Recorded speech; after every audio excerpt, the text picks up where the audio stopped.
তৃণমূলের পঞ্চায়েত সদস্যের বাড়ির সামনে প্রাণনাশের হুমকি পোস্টার, গুলি এবং সাদা থান ফেলে রেখেছে দুষ্কৃতীরা।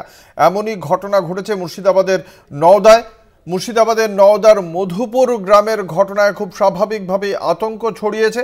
কি কারণে কারা এখানে এভাবে এই হুমকি দিল তা নিয়ে যথেষ্ট আতঙ্কে রয়েছেন বাড়ির সদস্যরা।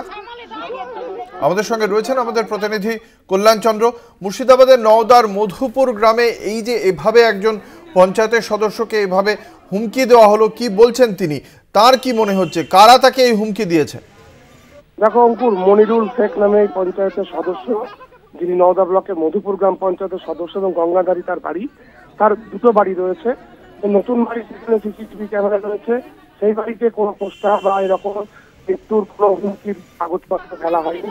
পুরোনো যে বাড়ি যেখানে তার বাবা মা থাকেন সেখানে কাগজপত্র ফেলে রেখে দেওয়া হয়েছে, যার ফলে এলাকা আতঙ্ক ছড়িয়েছে।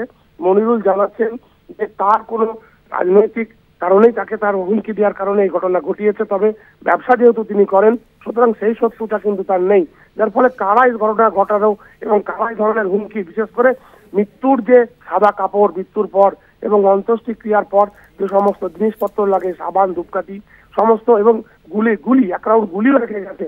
কিভাবে মনিরুলকে খুন করা হবে সেই ছবিও তারা প্রিন্ট আউট করে রেখে গেছে। বিভিন্ন বন্দুকের ছবি দেওয়া হয়েছে, যার ফলে মনিরুলের ওপর এভাবে কেন আক্রমণ করা হবে তারা পরিকল্পনা করলো সেই নিয়ে আতঙ্কিত হয়ে পড়েছে এলাকাবাসী। পাশাপাশি মনিরুলেরও পরিবারও আতঙ্কিত, তারাও কান্নায় ভেঙে পড়েছেন।